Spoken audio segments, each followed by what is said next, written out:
Halo warga-wargi Kota Bekasi, selamat datang di channel ini ya kan. Hari ini bersama saya Denetalius dan hari ini saya akan pengen ngobrol sama dua tokoh nasional ya. Dua tokoh yang menginfluence para masyarakat. Ada Bapak calon wali kota Bekasi yang pernah menjabat juga jadi wali kota Bekasi, ada Pak Tri. Yang buatnya gue enaknya Mas aja deh. Oh ya, Mas Tri. Ya, biar enak ya. Saya kan masih kecil, Pak. Sama ada pendeta paling ganteng se-Asia Pasifik ya. Ada Pendeta Marcel. Dia ini mau makan apa abis ini udah? Nah. Gyukaku boleh sih. Agak lapar. Berapa orang mau makan gyukaku? Join semua gitu ya. Gini Pak, hari ini tuh saya pengen ngobrol tentang toleransi nih. Karena kan Indonesia kan pluralisme, banyak keberagaman, dan Kota Bekasi ini kan kota yang sangat beragam juga ya, ada berbagai macam ras, suku, dan agama gitu loh. Nah, kita akan membahas tentang toleransi nih. Menurut Bapak nih, saya dari Pak Mas Tri dulu ya, Mas Tri. Seberapa pentingkah toleransi beragama dalam kehidupan sehari-hari gitu Pak, menurut Mas Tri gitu? Kalau menurut lu gimana, Den? Menurut saya, Menurut lu dulu ya. karena saya ini Penting minoritas banget. ya Pak ya, Iya. saya ini kafir. Penting banget. Saya ini minoritas, jujur. Sorry, saya koreksi dulu. Apa? Kita mayoritas sekarang. Oh, Tapi cuma di frame ini doang. Keluar udah minoritas lagi. Bapak mau login? Lagi free trial nih. Ya ampun. Iya. Dapat handuk Pak kalau free trial di gereja kami. Bisa ya. Tiberias, I love Tiberias. Nggak ada handuk. Nggak ada Biar handuk. cantik. Iya, kalau menurut saya sih penting banget ya Pak, karena dengan adanya toleransi itu kita bisa mengerti apa artinya bagaimana menghargai manusia secara utuh gitu loh, dari akar dari hulu ke hilir segala macam. Karena kalau hidup nggak ada toleransi itu terlalu pasti akan ada egoisme tinggi ya dalam bermasyarakat itu, dan tidak bisa menerima perbedaan. Orang nanti mau beribadah, tiba-tiba ada segerombolan orang datang penyembah musang ya kan, terus kita sebagai mayoritas tidak menerima, itu agak aneh juga kalau menurut saya. Makanya itu penting banget, apalagi dari kecil sampai tua harus punya toleransi. Iya. Kalau menurut Mas Tri? Jadi kan kalau kita lihat memang ini kan Bekasi ini kan semua model ada lah ya. Kayak model lu, model pendeta gitu kan. Ada yang cakep, ada yang Aneh. cakep lah ya. Nah, betul. Nanti yang bagian cakepnya ditebelin suaranya. Muka gue di zoom. Makasih ya Pak.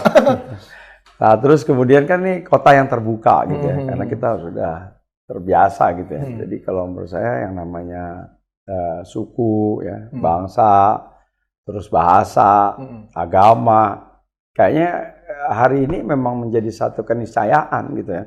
Jadi emang ini kumpul semua lah. Jadi kalau pengen ngelihat Taman Mini, ngelihat Indonesia, itu ngelihatnya di Kota Bekasi. Nah, Yang agak ada tuh, semuanya ada. Ya, sampai yang namanya kepercayaan kepada Tuhan Yang Maha Esa. Karena kan udah dilindungi sama undang-undang. iya betul. Kita ada tuh komunitasnya. Apa tuh namanya Pak? Namanya di Keranggan. Di Keranggan apa Di namanya? sana ada komunitas yang kemudian hari ini masih menjalankan tirakat sesuai dengan ajaran nenek moyangnya lah. Ada babaritan, sedekah bumi gitu ya. Terus kemudian mereka juga melakukan ritual gitu. Dan mereka malah sebagai percontohan restoratif justice. Jadi kalau lu jangan lu deh. Gak apa-apa, santai Pak. Jadi kalau misalnya ada warga punya persoalan, nggak diselesaikan dengan hukum. Apalagi kalau misalnya kerugiannya kalau nggak salah kurang dari 5 juta bagi ya, daripada dimasukin hukum, dia ada ininya, tetuanya tuh. Namanya ada olotnya gitu. Olotnya namanya sekarang namanya olot kisam. Nah, olot kisam itulah yang kemudian dia mendamaikan. Lo ada masalah apa ya? Udahlah, kita baik-baikan aja nih. Kalau emang ada mungkin pencurian, ya lo kembaliin gitu. Berarti komunitas itu sudah berapa lama tuh Pak? Ratusan tahun. Sudah ratusan tahun ya? Dan kita coba sekarang kita upin. Karena sejak saya pada waktu sebelum saya, itu nggak pernah ada sejarah dan tulisannya. Jadi dia hanya kalau misalnya si kolot ini kemudian ketuanya ini meninggal, itu dia akan diturunkan oleh turunannya gitu. Oh, turunan langsung berarti. Turunan langsung. Nah, itu merasa bahwa hanya disampaikan berdasarkan ucapan aja. Oh, lisan ya. Lisan, oh ini ketentuannya ini, kalau mau kawin ada hitungannya, mau ini adalah kayak gitu. Nah, kita coba develop gitu loh. Yuk kita tulis gitu. Terus apa sih barang-barang yang kemudian jadi peninggalan? Akhirnya kemudian ini jadi berkembang. Kemarin kita datangkan malah justru dari arkeolog dari Asia Tenggara. Termasuk ada yang dari Cina sama dari Eropa lah satu. Nah, kita pelajari itu. Nah, kemudian kita akan inisiasi, kita akan bikinin menjadi semacam museum. Sehingga nantinya ke depan dia jadi bentuknya destinasi. Makanya ke depan kita pengennya sebetulnya di Bekasi ini kalau perlu kita punya yang namanya destinasi religi gitu. Iya, wisata religi lah ya. Wisata religi. Jadi ada wisata-wisata juga berhubungan dengan sejarah. Misalnya kita punya pahlawan kan, kayak Haji Nur Ali. Dia merebut kemerdekaan, mempertahankan kemerdekaan itu di samping dia dengan senjata, misalnya dengan pondok pesantrennya. Ini kan harus ada ceritanya nih. Harus kemudian besok tahu nih, perkembangan Bekasi kayak apa. Nah termasuk itu kita kembangin, kita coba. Karena ternyata di sana juga ada yang namanya makam-makam gitu ya, makam-makam yang dianggap menjadi tempat orang ziarah gitu loh. Nah itu juga kan harus kita tulis tuh sejarahnya. Apalagi di sana ada 7 mata air yang kemudian pada waktu-waktu tertentu itu masih ada tuh istilah mandi bareng gitu loh, padusan lah kalau orang Jawa. Jadi masih dipertahankan banget ya. Kita harus pertahanin. Iya, bagus. Bentuknya itu tadi saling memahami kan. Mereka memahami apa yang mereka kerjakan, kita juga memahami apa yang kita kerjakan. Malah kita jadikan itu menjadi satu potensi kekuatan. Karena bagi kita nih Bekasi kalau nggak toleran susah bangunnya bro. Iya kan? Karena terlalu beragam Bekasi. Terlalu beragam. Investasi nggak mau masuk ke sini. Nah itu dia. Kalau udah investasi nggak masuk, berarti lapangan pekerjaan kagak ada. Pertumbuhan ekonomi kagak dapet. Betul. Gitu loh. Makin banyak nanti pengangguran, makin susah. Nah, makanya oleh karena itu gimana caranya membuat kota ini menjadi damai, bahagia, ya semuanya kita bikin. Membuka lapangan kerja juga ya Pak. Iya, ke depannya sih seperti itu Pak Pendeta. Kalau dari Pendeta ganteng ini, gue terkesima ganteng banget bro, sumpah ganteng banget. Bagi nomor rekening ya? Ada mau kirim tagihan tapi. Nah kalau bicara tentang toleransi ya itu penting banget. Kenapa? Karena kan itu adalah kunci untuk kita bisa hidup berdampingan.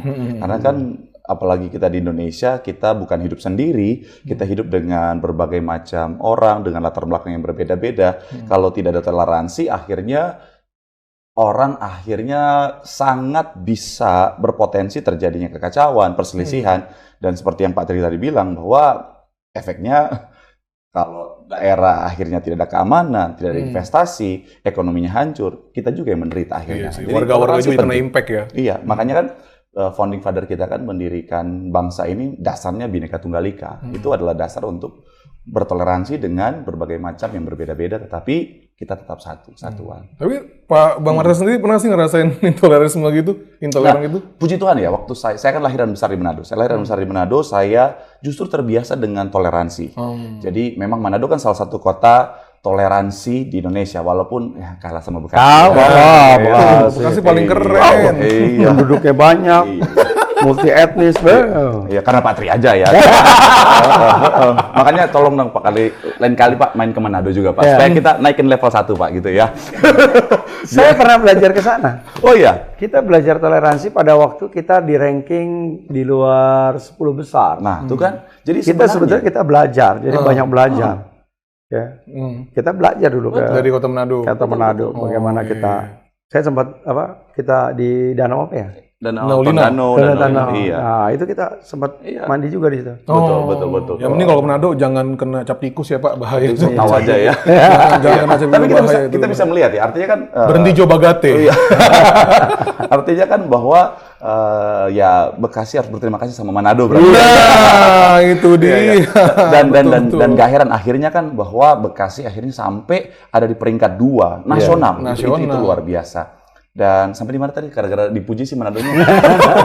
Oh iya, saya lahiran besar di Manado, di mana saya terbiasa dengan toleransi. Di mana ketika misalnya dengan umat mayoritas di sana paling banyak adalah Kristen, kita tuh ketika ada Idul Fitri, ada bicara tentang acara-acara spesial umat Muslim misalnya, kita ikut join di dalamnya, kita mengamankan masjid, kita membantu lalu lintas dan sebagainya. Dan begitu sebaliknya, ketika ada acara Natal, acara-acara gereja, umat Muslim terutama, makanya saya sangat terpesona dengan gerakan NU, dan saya pernah di acara Kementerian Agama kemarin saya ditanya, apa cita-citanya? Saya pengen jadi banser.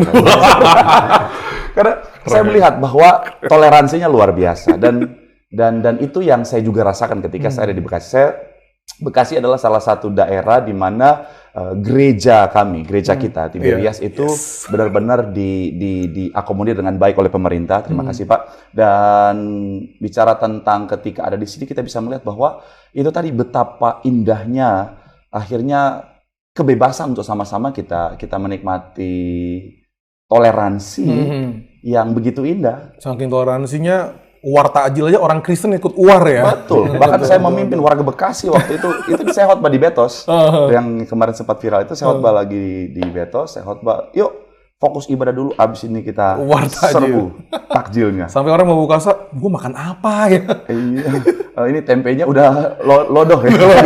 Tapi menarik nih Pak, gara-gara tadi dibahas perihal katanya Bekasi sekarang jadi peringkat nomor 2. Sebenarnya upaya apa sih akhirnya sampai Bekasi itu bisa mendapatkan predikat kota toleransi nomor 2 di Indonesia gitu loh Pak? Jadi langkah-langkah yang kita lakukan adalah selalu membangun komunikasi. Ya, karena kan dilihat dari awareness daripada pemerintahnya terkait dengan apakah itu ada peraturan-peraturan yang kemudian justru bentuknya diskriminasi. Nah, kita selalu berpikirnya ada tentang keadilan, ya kan, bahwa kebersamaan. Nah, itu yang selalu kita tonjolkan. Kemudian kita selalu banyak berkomunikasi, melakukan sosialisasi. Ya, hampir setiap hari itu saya selalu hadir di 3 sekolah. Ya, pagi ngambil apel tuh di 3 sekolah. Nah, itulah kemudian kita hadir bersama Pak Kapolsek, Pak Dan Ramil, kemudian FKUB, organisasi masyarakat. Kita bicara tentang nasionalisme. Kita bicara tentang menjaga untuk tidak terjadi tawuran. Ya, kemudian konsistensi terkait dengan cinta tanah air. Ya, kita selalu bicara tentang itu kepada warga. Nah, yang kedua adalah kita melakukan kegiatan-kegiatan yang bersifat budaya. Jadi misalnya kita punya kegiatan yang namanya Pesona Nusantara Bekasi Keren. Ya, jadi dimulai itu setiap kali kita 17-an, itu ada momentum bahwa semua seni budaya yang ada di Kota Bekasi kita tampilkan. Ya, dimulai dengan parade bendera merah putih, kurang lebih ada 200 meter panjangnya.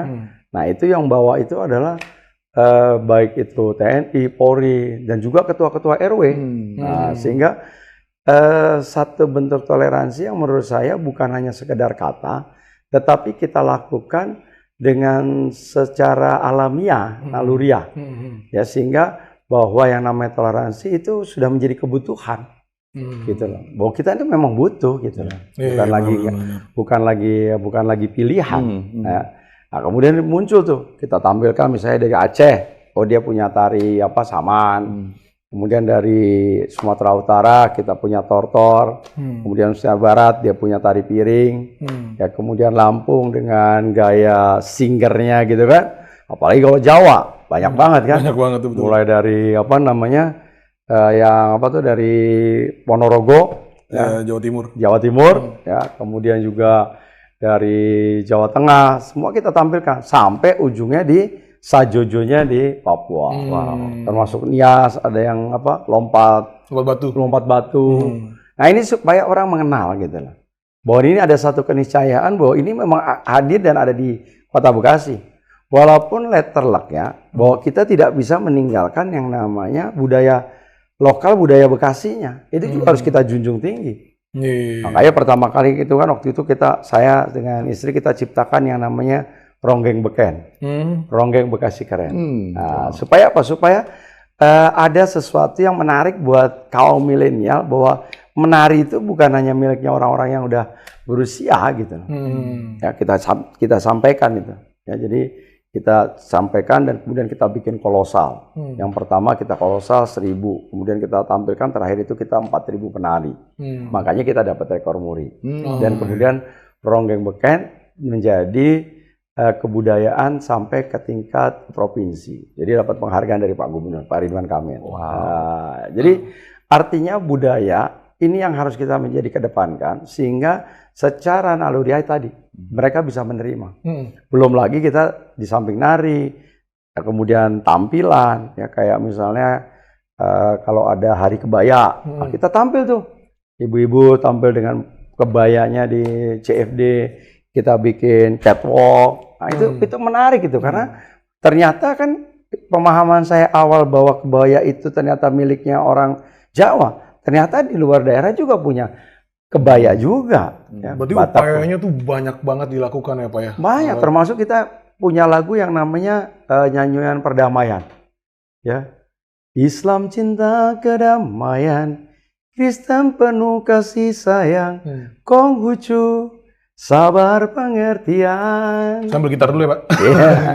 Jadi artinya itu yang lagu itu yang kita sosialisasikan. Iya. Bahwa ternyata semua agama itu ya sama.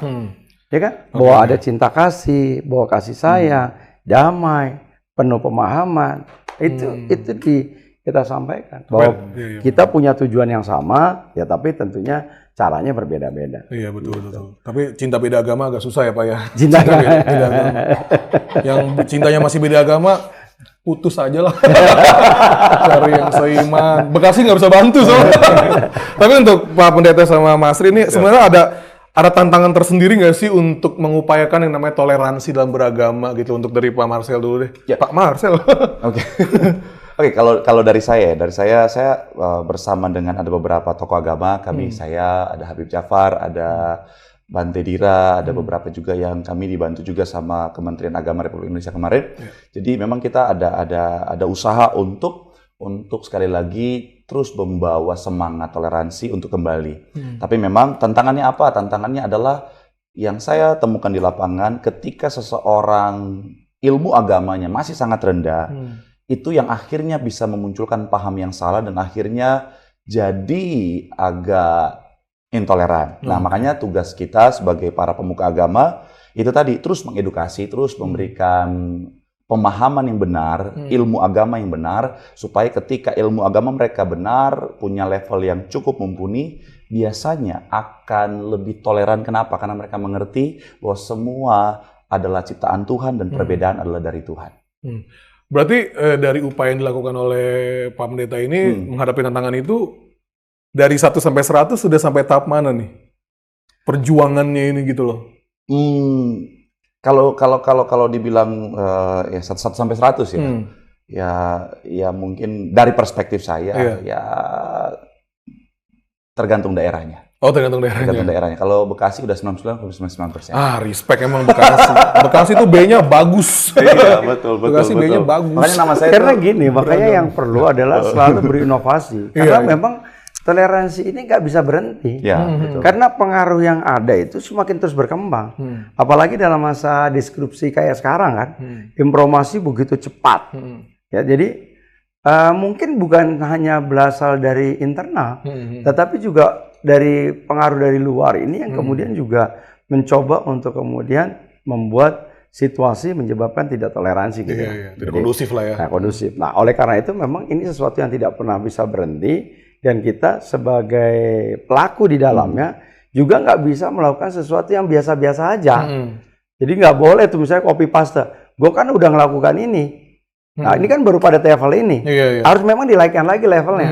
Jadi nggak ada misalnya, kira-kira dari angka 1 sampai 100 berapa ya? Enggak, karena memang kita harus terus meningkatkan polanya yang ada gitu ya. Di-upgrade terus. Di-upgrade terus. Hari ini misalnya ternyata dengan adanya kemah kebangsaan kepada seluruh ormas yang ada di Kota Bekasi, ternyata bisa nih berhasil nih. Tapi pada level tertentu dia udah pada satu ketika kan bosen juga. Jadi kerjanya kayak biasa aja, kayak gitu-gitu aja gitu kan. Kita punya kemah kebangsaan. Kita punya misalnya pemuda lintas agama gitu ya, pelajar lintas agama. Tapi kalau kemudian di dalamnya diramu tidak dengan kegiatan yang inovatif, mereka juga akan pada akhirnya juga ngeblank, ngeblok gitu loh. Nah, menjadi kewajiban kita, Pak Pendeta, saya, lo Den, kita cari nih gitu loh solusinya.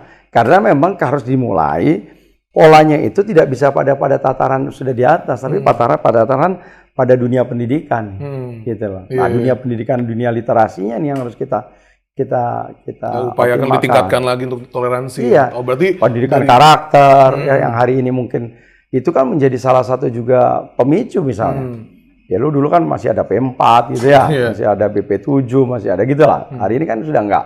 Terus kemudian kita dulu hafal lah ya, namanya tari-tarian, namanya apa? Lagu-lagu daerah, ibu kota provinsi. Itu mungkin secara naluriah itu yang membuat kita menjadi satu. Tapi hari ini kan karena kemudian hidupnya kemudian ya gue butuhnya buat diri gue doang nih, gue juga pengen maju ya. Karena kehidupannya kan menjadi semakin dinamis. Ya. Iya, anak zaman sekarang mah taunya lagu Bernadia, Pak. Apa suruh lagu daerah? Mana hafal? Berarti di tingkat pendidikan pun juga sudah diberdayakan ya? Harus dimulai gitu loh. Kalau dari Pendeta Martin itu untuk pernah nggak sih menyasar ke anak-anak muda di sekolah-sekolah mengajarkan tentang toleransi segala macam gitu loh? Secara langsung ya? Oke. Kalau secara langsung sih, kalau untuk level sekolah tentunya kita di gereja ada komunitas yang cukup besar, baik untuk remajanya maupun yang sekolah minggunya kan. Bonerjis ya? Betul. Itu yang menjadi sasaran utama kita. Kalau bilang serangan udara ya, itu tentunya sosial media. Makanya kemarin kita beberapa kali kita bikin beberapa tokoh agama, kita bikin kuis bersama, Clash of Religion kemarin itu udah tayang di YouTube. Itu kita lagi memberikan contoh kepada generasi muda. Memang kita kemas dengan segitu menariknya supaya anak muda melihat bahwa kita nih tokoh agama saja bisa bersatu ini, kenapa yang di bawah tidak? Iya, betul. Ya itu yang kita usahakan. Makanya terobosan saya itu kan untuk tahun 2000 setelah nanti 2024, salah satunya adalah kita juga memberikan dana hibah 100 juta kepada RW. Nah itulah pola bagaimana kemudian gotong royong di antara warga masyarakat, ini juga harus terus dihidupkan. Dengan anggaran itulah yang kemudian RW mampu untuk mengelaborasi kegiatan-kegiatan yang dilakukan dari rakyat, dari masyarakat, oleh masyarakat, untuk masyarakat. Ini bahaya Pak, ini informasinya karena pasti dia mau jadi ketua RW pasti Pak. Jangan dibongkar bisa nggak sih? Saya sudah tahu dibongkar dong. I love Bekasi. Tapi dengan Bapak bilang tadi dengan dana hibah 100 juta itu, apakah Bapak yakin bahwa dana itu akan terserap dengan sempurna oleh masyarakat situ gitu loh? Iya kan, pada intinya dalam rangka untuk melakukan penataan lingkungan. Karena kita tahu nih hari ini, Bekasi itu kan maju tahun 80, tahun 90-an. Ya, tahun 80, tahun 90-an tuh banyak kemudian lingkungan rumah yang pada akhirnya tidak tertata. Karena apa? Hari ini yang tinggal di sana itu sudah rata-rata usianya ya nggak milenial lagi gitu ya. Benar. Udah generasi ketiga, udah dari kakeknya, udah punya anak, udah punya cucu. Nah terkadang kemudian itu tadi, kalau udah itu kan pendapatannya juga berkurang. Kadang-kadang di lingkungan juga bayar yang namanya sampah sama keamanan juga banyak yang nunggak kan. Kasihan nih RW-nya dari mana nih. Benar. Sementara saya hari ini di dalam rangka untuk tadi berkeadilan, kita lagi ngejar apa? Membuat taman-taman, merehabilitasi taman-taman yang ada di wilayah kita masing-masing, baik di perkampungan, di perumahan. Karena salah satu tempat untuk kita melakukan silaturahmi dan interaksi itu adalah taman. Kalau tamannya kita kasih mainan, kita kasih wifi, itu anak-anak bisa bermain, orang tuanya juga bisa bercengkrama, yang lansia bisa jogging. Disitulah tempat kita itu tadi ya. Habluminanas kalau kita hubungan kita sesama manusia itu juga akan terbangun di sana. Nah kalau kemudian nggak ada yang melihara, Pak RW duitnya dari mana? Nah duit inilah yang kemudian dipakai untuk memelihara taman-taman yang udah kita bangun. Dari live TikTok, joget skateboard. Iya karena itu tadi kalau mainan anak-anak nggak dirawat kan juga jelek. Nah kalau kemudian tidak ada dana perawatan bagaimana? Iya sih. Kalau kemudian di situ ada wifi, di situ ada tempat bermain, udah sore sampai malam apalagi dikasih lampu terang, udah. Bekasi mah udah kalau dikasih lampu udah pada ngumpul orang. Udah kelaron ngumpul, nggak bisa diusir tuh. Apa juga nyamuk ya.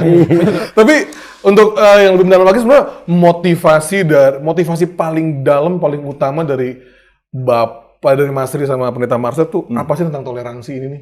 Motivasi paling utama untuk mengupayakan ini? Kan saya bilang tadi bahwa kota ini butuh. Butuhnya itu adalah karena agar investasi bisa masuk. Diyakinkan bahwa dunia usaha akan nyaman. Karena dengan kita hidup aman dan bahagia, semuanya sebetulnya persoalan bisa diselesaikan. Ya, makanya hari ini bagaimana pemerintah membangun indeks kebahagiaannya. Iya, indeks kebahagiaan Ya, masyarakat. saya misalnya sampai punya 5 bis, saya pakai buat masyarakat gratis lah jalan-jalan. Ikut. Itu supaya warga masyarakatnya bahagia. Pada saat masyarakat bahagia, semua itu daya tahan tubuh, daya pikirnya dia pasti akan berpikir ke arah positif. Iya, benar. Kita belajar ya dari COVID-19. Hanya orang-orang yang bahagia sebagai pemenang dari COVID-19. Ya. Saya kalah lagi, Pak. Iya. Tapi kan karena lu bahagia, walaupun kita kena COVID, karena kita bahagia, kita ikhlas, kita nggak ada punya pretensi apa-apa, ya kita akhirnya bisa jadi pemenang. Karena Bekasi tuh B-nya bahagia, Pak. Bahagia. Hati yang gembira adalah obat. Nah, Sebenarnya betul. Patri kok tahu Alkitab ya?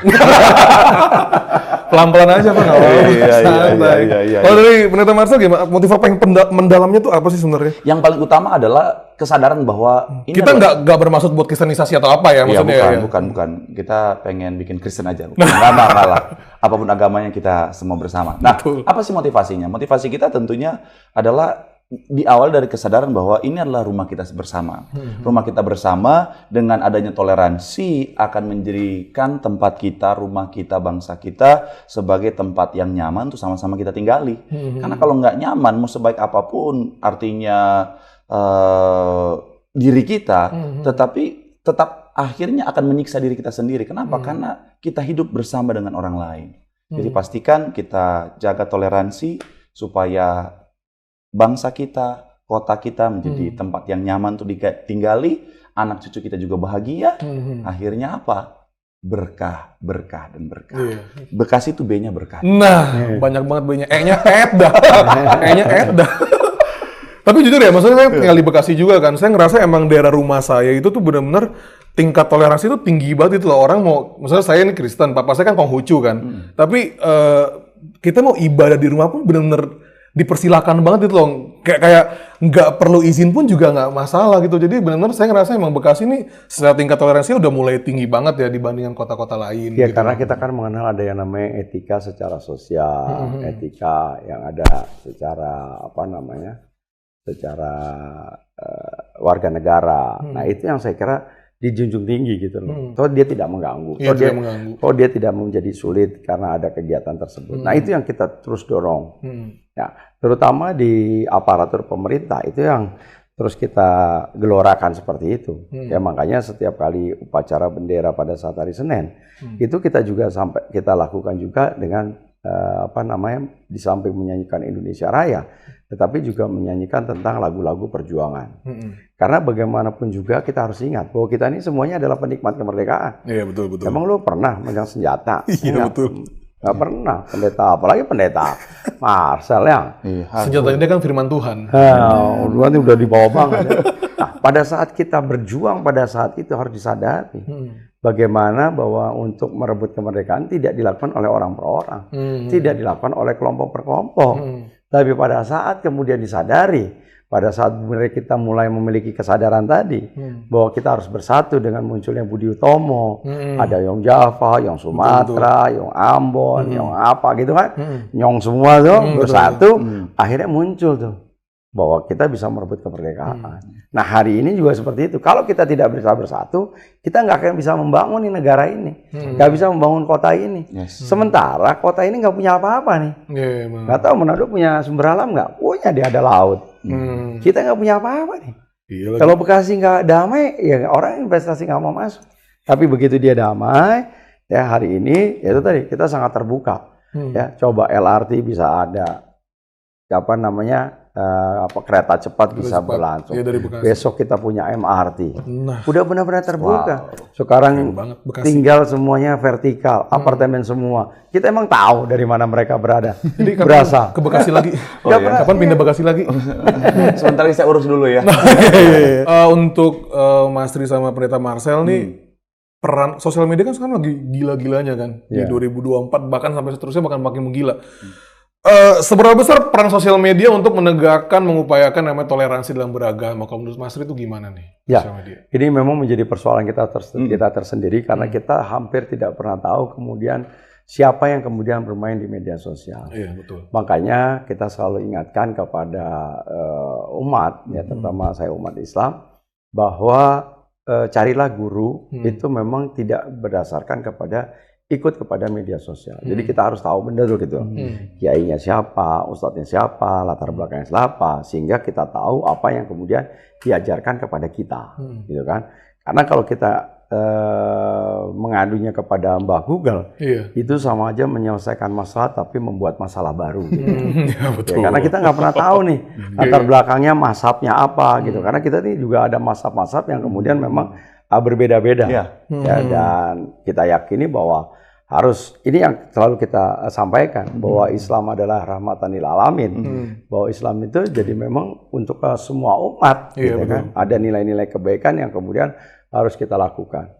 Memang secara ukhuwah Islamiyah betul, kita ada yang namanya ukhuwah Islamiyah. Jadi ukhuwah sesama Muslim itu adalah kita saudara.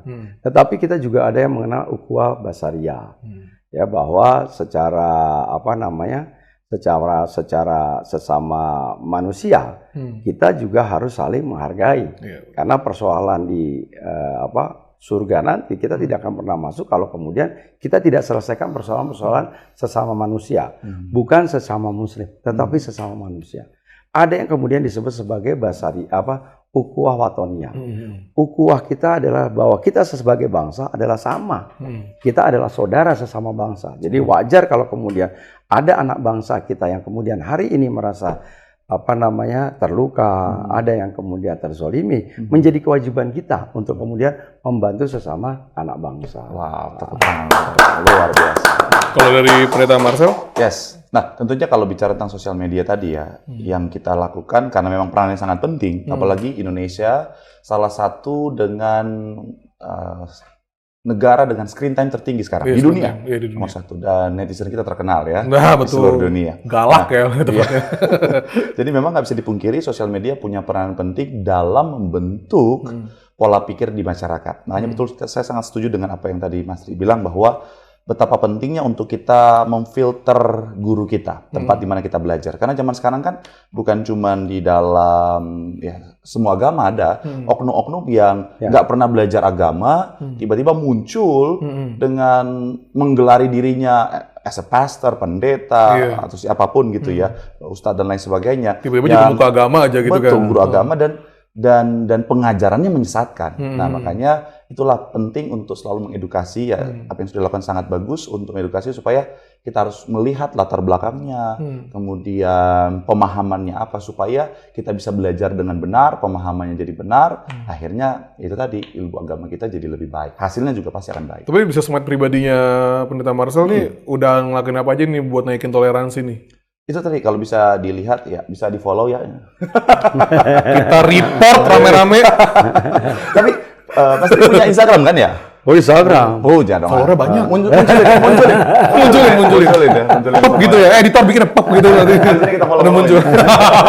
Iya. Nah, kalau bisa dilihat ya, kita makanya saya lagi banyak konten dengan pemuka agama yang lain, dengan Habib, dengan Bante dan lain sebagainya. Itu tadi untuk mempush toleransi. Apakah langsung akhirnya semua orang 100% menerima? Tentunya tidak. Ada juga yang 1-2 yang negatif. Tapi puji Tuhan, mayoritas itu sangat mendukung, dan ya saya sangat punya harapan besar supaya ya bangsa kita, kota kita semakin toleran lagi. Iya sih, makanya setiap kali saya ngupload konten tentang Kristen pasti ada yang komen, Tuhan kok gondrong? Ya nggak tahu apa-apa gue, nggak ada kang cukur kali.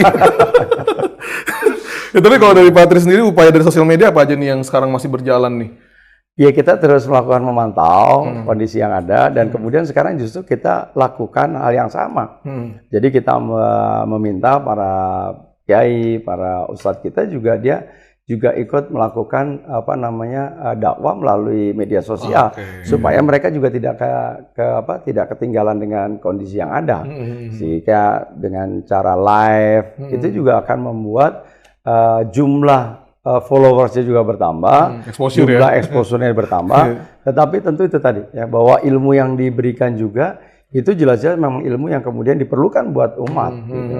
Karena yang terjadi ini kan biasanya mereka bergerak secara stelsel gitu ya, bergerak dengan cara yang dengan pola-pola yang tertutup. Nah, memang kita harus media sosial harus kita gunakan seoptimal mungkin untuk mengkanter gitu kan, bahwa ini loh sebetulnya ajaran yang memang yang diberikan ya sesuai dengan Al-Quran dan hadis kita gitu. Makanya untuk para pemuka agama, contohlah Pendeta Marcel. Rutin konten, dapat endorse. Jadi makin kaya dia kan. Pendeta industri. Kita kembalikan untuk umat juga akhirnya. Makanya Marcel E-nya endorse ya guys ya. Jadi untuk yang punya brand bisa endorse ke Pendeta Marcel. Berkah pokoknya. Jangan, tapi M-nya mahal soalnya. Emang agak belagu nih pendeta kalau ini agak songong lama-lama ya. Mulai muak saya ini. Wah, bahaya ini. Kalau mau endorse yang gratis, pakai Instagramnya Mas Triadi. Nah, jangan ada judul ya, jangan digamparin lu semua. Saingan dong kita. Emang agak kurang kompetitif ya? Iya, bahaya. Gratis, followersnya banyak lagi. Tapi untuk Mas Ri, apa peran pemerintah untuk melindungi hak-hak para kaum minoritas nih Pak di Kota Bekasi ini nih? Kalau menurut saya adalah memang pemerintah harus tampil, ya pemerintah harus berada di tengah-tengah masyarakat.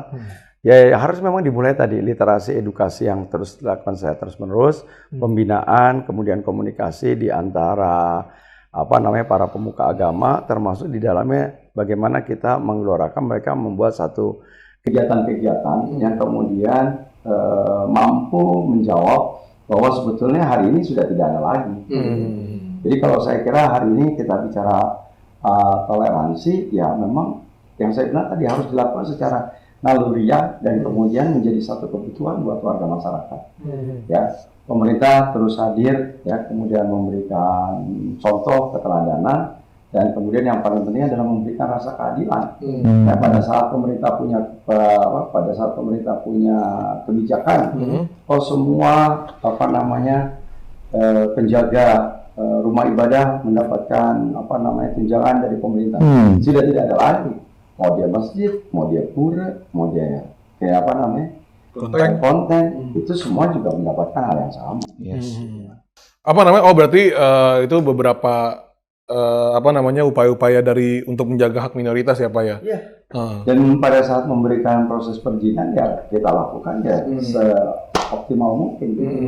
Apalagi kemudian kita kan sedang menginisiasi membuat satu konsep yang namanya rumah ibadah yang dilakukan secara bersama-sama dalam satu kompleks yang ada. Ya, penetapan lokasi tanahnya sudah ada. Jadi di sana kita bikin ada masjid, kemudian ada gereja Protestan, Katolik, ada kelenteng, ada vihara, kemudian ada satu juga kita buat rumah budaya supaya rumah budaya itu sebagai penyimbang. Kalau kemudian ada kegiatan yang kemudian memerlukan tempat yang tidak cukup, ya silakan saja ini dilakukan bersama-sama dilakukan. Jadi itu tadi ya. Kita saat ini kita juga punya kampung Pancasila di Pondok Melati.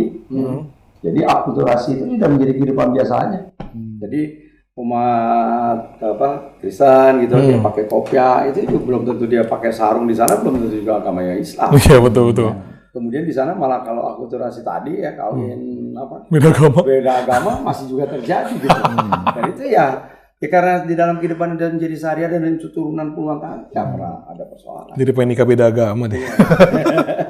Tapi nih kan Pendeta Marcel ini kan by the way kan emang aslinya Manado kan. Ya. Dan Manado kan juga cukup toleran. Nah, apa sih sebenarnya yang dilakukan berdasarkan penglihatan Pendeta Marcel ya selama di Manado ya? Apa sih yang orang-orang masyarakat Manado lakukan ini untuk menjaga toleransi di antara masyarakat ini di kehidupan sehari-hari? Oke, kalau beranjak dari Kota Manado ya, itu apa yang dilakukan adalah sama seperti yang tadi Pak Tri sudah sampaikan, bahwa itu tadi kegiatan-kegiatan lintas agama. Kan bicara tentang satu kalimat yang mungkin sering orang dengar ya, tak kenal maka tak sayang ya. Nah, betul. Jadi ketika ada acara lintas agama, apapun agamanya bisa nimbrung dalam satu acara, akhirnya makin kenal, silaturahmi tadi itu terjalin, akhirnya toleransi itu akhirnya bisa sangat-sangat mudah untuk tercapai. Makanya saya sangat kagum maksudnya tentang program tadi yang setiap daerah, setiap bicara tentang RW ada dana untuk pengembangan tamannya. Itu satu program yang buat saya sangat luar biasa. Kenapa? Karena dimulai dari yang fondasi paling bawah, dari lingkungan terkecil, dari lingkungan rukun warga. Dan nggak heran makanya akhirnya Bekasi boleh sampai ada di level nomor 2, bahkan melebihi kota saya Manado ya. Jadi ya doa saya terus berkelanjutan apa yang sudah dilakukan karena sudah sangat efektif, dan ya buat daerah-daerah lain pesan saya belajarlah dari Bekasi. Nah, dari Pendeta Mas ada ide lagi nggak untuk meningkatkan toleransi yang bisa disampaikan? Ya siapa tahu bisa, kalau Mas Tri lanjut lagi bisa diambil ide contohnya gitu tuh. Apa yang sudah dilakukan sekarang sudah sangat luar biasa. Terus lanjutkan. Mungkin kalaupun ada tambahan, mungkin bisa mengajak para pemuka agama untuk ikut join bersama dan supaya kita tambah banyak job gitu ya. Ujung-ujungnya uang. Bukan, salah satu. Kalau menurut saya memang penting karena kita kan ada yang namanya FKUB ya, Forum Keberagaman kan. Dan saya kira semakin tiap tahun anggaran yang kita berikan juga semakin tinggi karena itu tadi agar semakin lebih banyak lagi kegiatan-kegiatan ya tadi komunikasi-komunikasi yang lain ya, makanya kita banyak menggunakan misalnya award gitu loh. Jadi apa ya, dalam bentuk apa ya, event gitu ya, dalam bentuk festival, dalam bentuk lomba. Biasanya kalau itu lombanya itu mereka akan terpacu gitu loh. Jika mereka itu tadi tanpa mereka sadari mereka jadi kerjasamanya terangkum. Misalnya award, misalnya kalau kita tingkat kota, ya besok kita adakan aja kelurahan mana yang paling toleransi, kecamatan mana yang paling toleransi. Kan itu kan jadi ini tuh, mereka akan berlomba-lomba membuat kegiatan, mereka mengajarkan seperti itu tadi. Ya, makanya kemarin anak sekolah sini, kan gitu Pak. Iya, makanya kemarin ada festival di Jakarta, festival musik sinkronis ya. Nah, tiba-tiba di tahun ini untuk pertama kalinya diundanglah Siti Muhammad kan, nama artis rohani musik terkenal di Indonesia kan, tiba-tiba dateng nyanyi lagu rohani Kristen, rame banget tuh di sinkronis, kayak wah keren juga Indonesia bisa kayak gini ya. Gitu loh. Kalau bisa di Bekasi ada tuh Pak kayak gitu tuh Pak. Konser-konser rohani gitu. Ntar saya nyanyi Pak.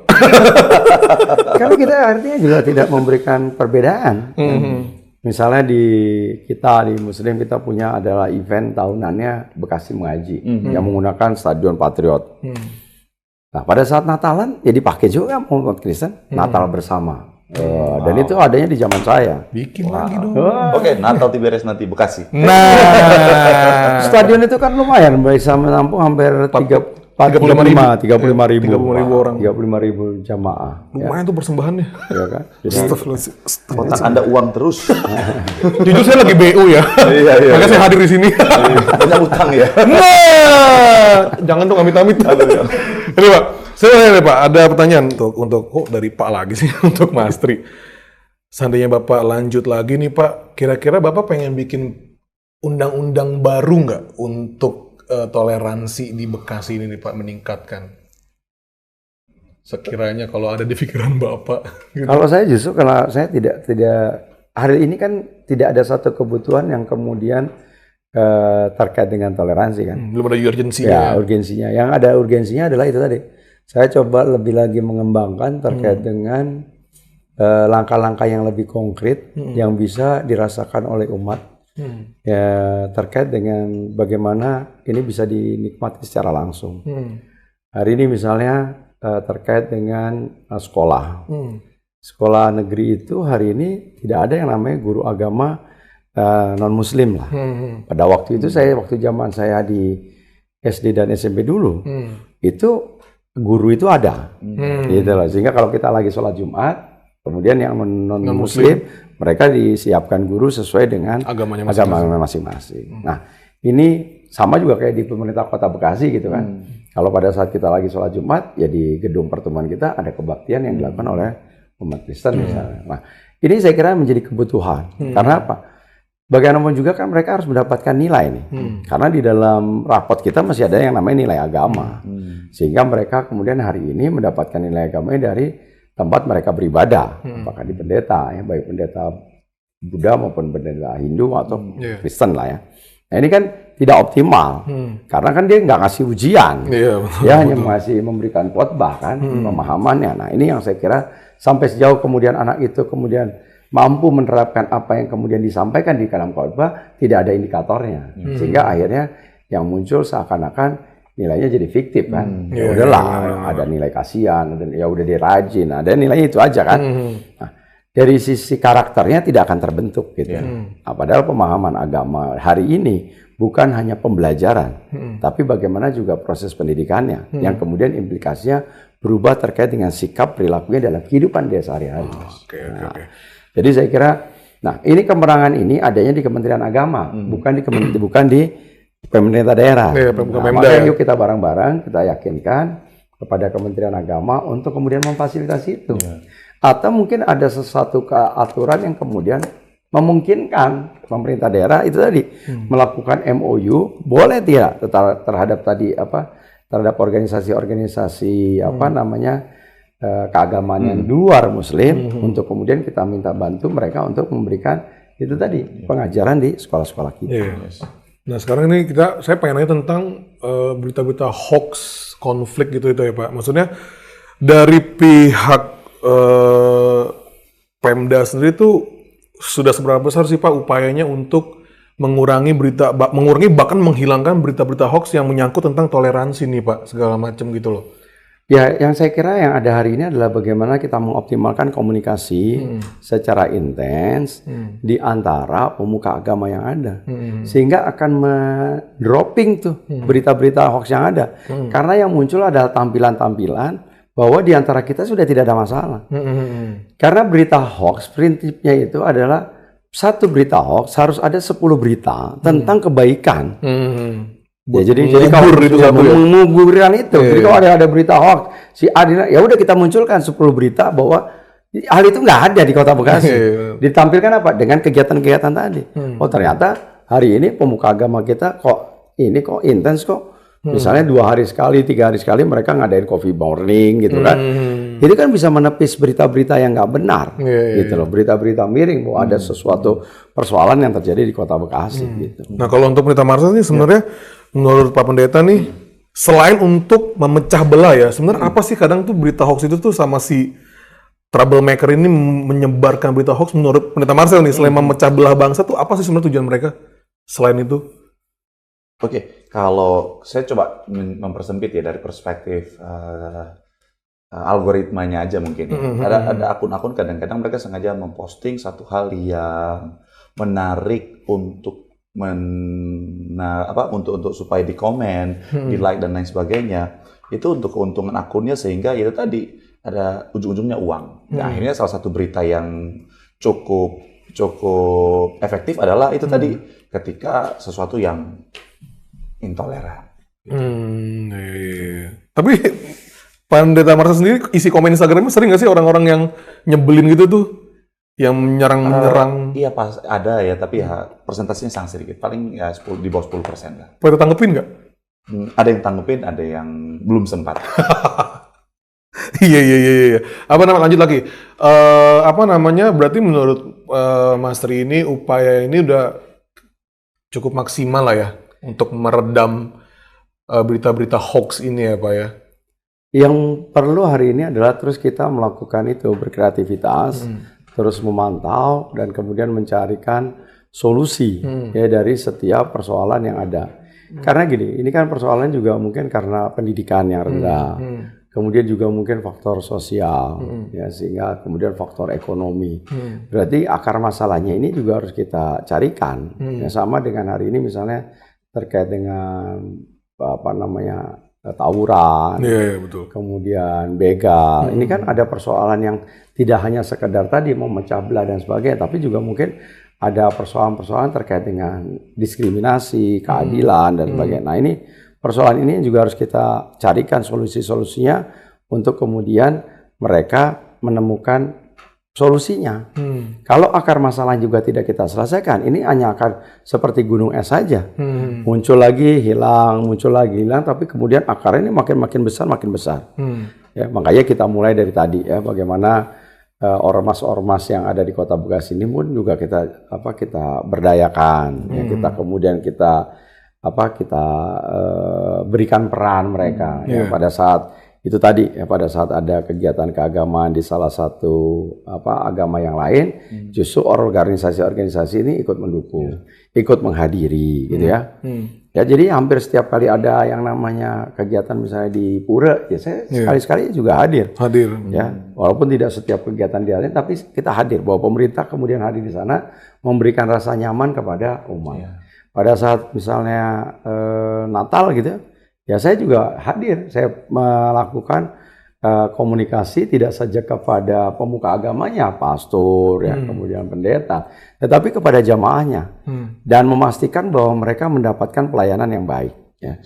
Dan kemudian itu tadi dimulai dengan koordinasi awal ya di antara stakeholder yang kemudian berada di wilayah. Betul tadi bahwa memang pemerintahan yang terkecil itu ada di RT dan RW. Pada saat di RT dan RW selesai, sebetulnya tidak pernah akan sampai ke level kota. Maka yang paling utama dari tadi, bagaimana kita mengkonsolidasikan, mengkomunikasikan, ya dan tahapan yang ada itu, yaitu tadi. Ya, mereka saling menguntungkan di antara warga masyarakat yang ada. Ya. Jadi kalau ada kegiatan yang ramai, ternyata yang ngatur parkirnya misalnya warga masyarakat sekitar. Jadi warga masyarakat sekitar ternyata menerima dampak dari satu event kegiatan yang kemudian dilakukan oleh umat yang lain. Nah, hal yang kayak gitu tuh saya kira cukup menarik gitu. Oke, terakhir nih Pak. Generasi muda ini kan benar-benar penerus bangsa banget ya Pak ya. Terkadang tuh dengan upaya yang dilakukan oleh pemerintah, oleh pihak lain juga, terkadang anak muda ini tuh gampang juga terinfluence sama orang tuanya yang tidak teredukasi dengan baik juga gitu loh ya kan. Nah terakhir nih Pak, ada nggak sih program tambahan lagi nih Pak untuk periode selanjutnya perihal upaya-upaya untuk menyasar ke generasi muda perihal toleransi beragama untuk kalian berdua ini nih? Ada nggak nih? Gitu loh. Kalau saya nih karena kita sekarang kan sedang membrandingnya nih menjadi Sport City. Nah, saya kira media olahraga menjadi salah satu alternatif untuk mereka bahwa hidup ini penuh dengan fair play, gitu kan. Jadi hidup ini perlu dengan perjuangan, gitu ya. Penuh dengan cek VAR. Nah, cek VAR. Nah, saya kira ini bisa menjadi satu solusi karena mereka kemudian berinteraksi, tidak begitu main voli kan nggak nanya, lu agama lu apa? Gitu. Ada lah gitu kan. Jangan dia kafir. Jangan dia gitu kan. Ya, jadi pola-pola ini saya kira juga menjadi satu hal yang bagus ya. Apalagi kita lagi membuat gedung 6 lantai. Apalagi visinya kita ke depan itu kita akan memberangkatkan 1.000 pelajar Kota Bekasi untuk mendapatkan beasiswa ke luar negeri. Saya ikut lagi Pak, tolong Pak masukin saya. Jadi memang harus sudah dibuka pemikiran itu juga pemikirannya global. Pada saat kira-kira nih orang udah berangkat keluar, dia udah belajar, masa iya balik lagi gitu-gitu lagi masih aja gitu-gitu aja sama toleransi kan enggak? Karena dia udah biasa hidup dengan lingkungan yang berbeda lagi kan? Dan kemudian dia juga bisa diterima oleh masyarakat yang ada di sana kan. Balik lagi mereka gitu ya. Walaupun harapannya adalah itu tadi ya, pada waktu kita dulu lu kayaknya nggak tahu ya. Zaman gue tuh kita bacanya Koping Ho tahu kan, komiknya kan, Pendekar kan, bagaimana anak kecil orang Cina itu disuruh belajar tuh hakikatnya, belajar silat bela diri kan. Kalau hari ini kan enggak, anak-anak kecil dari negara Cina tuh kan disuruh keluar negeri, dia belajar di luar, dia belajar juga tentang kearifan lokal di mana negara mereka berada, pulang dia bisa produksi tuh. Kira-kira apa nih yang dibutuhkan nih?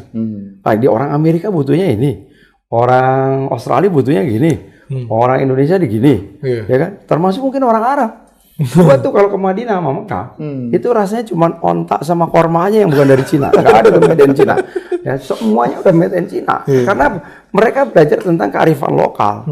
Jadi dia menyesuaikan, dia butuhnya apa gitu. Nah, pola pikir ini yang harus kita ciptakan. Bahwa kita bukan hanya sebagai konsumen, tapi harus sebagai produsen. Kita harus sebagai leader, gitu loh. Nah, ini yang kita ciptakan. Saya tahun 2000-2001 tuh udah ke Amerika. Itu sudah ada toko mall, satu mall itu khusus produknya orang Cina. $1. Jadi harga itu sama semua. $1. Tapi isinya apa? Kebutuhan rumah tangga. Mulai dari sapu, ini anak-anak pembersih kaca, semuanya. Artinya dia kan belajar. Gitu, dengan dia menciptakan produksi yang dibutuhkan dengan harga yang kemudian sangat murah. Nah, ini yang besok kita ciptakan itu. Pelajar-pelajar kita kirim keluar, pulangnya dia punya jaringan, dia punya teman, dia punya persahabatan, ya kan? Dia punya koneksi. Akhirnya dia bisa menimbulkan dia menjadi. Jangan sampai pelajar itu pulang Indonesia, pulang Bekasi malah joget TikTok lagi ya kan. Joget setboard, judol. Tapi kalau dari Pendeta Marcel ada nggak nih tambahan lagi nih untuk kalau dari perspektif saya melihat dengan apa yang sudah dilakukan oleh pemerintah Kota Bekasi ya, saya rasa sudah atau belum perlu ada program tambahan. Kenapa? Karena yang sudah dijalankan sekarang sudah sangat tepat dan sudah sangat efektif dan terlihat dari hasilnya kan sampai ada di posisi level nomor 2 se-Indonesia. Paling kalaupun ada yang harus saya tambahkan paling ini Pak, izin bahwa pengawasan dan ketegasan. Program sudah begitu baik, tapi tanpa pengawasan dan ketegasan bisa kendor di bagian bawah. Apalagi ini kan satu program yang akan berkaitan dengan banyak orang. Dan pengawasan harus terus dilakukan, dan ketika ada oknum yang ternyata tidak sesuai, kita tegas. Ketika itu dilakukan, saya percaya hasilnya akan lebih luar biasa, lebih maksimal, Bekasi makin luar biasa lagi. Saya tambahan terakhir Pak, semoga Pak nanti kalau Bapak kepilih ada program cari jodoh ya Pak. Karena banyak nih jomblo-jomblo bajingan ini Pak di sini Pak, yang butuh jodoh banget. Kita butuh buat jodoh nih Pak. Tolong diselenggarakan di Stadion Patriot ya. Take me out Bekasi gitu loh. Oke, sudah 1 jam lebih ya kita ngobrol-ngobrol santai tentang toleransi. Semoga bagi para penonton nih, bisa semakin terbuka nih untuk orang-orang yang intoleran ya, bisa semakin terbuka pikirannya bahwasanya toleransi itu tuh penting dalam berkehidupan. Jangan sampai hidup cuma lolo gue aja, karena nggak bisa. Kita hidup rame-ramean di sini, saling gotong royong, saling menghargai, saling menerima perbedaan gitu. Oke, terima kasih Mas Tri, Pak Pendeta Ganteng Asia Pasifik, Pendeta Marcel, Amin. telah hadir dan ngobrol-ngobrol sama saya. Oke, sampai jumpa. Thank you semuanya. Bye-bye.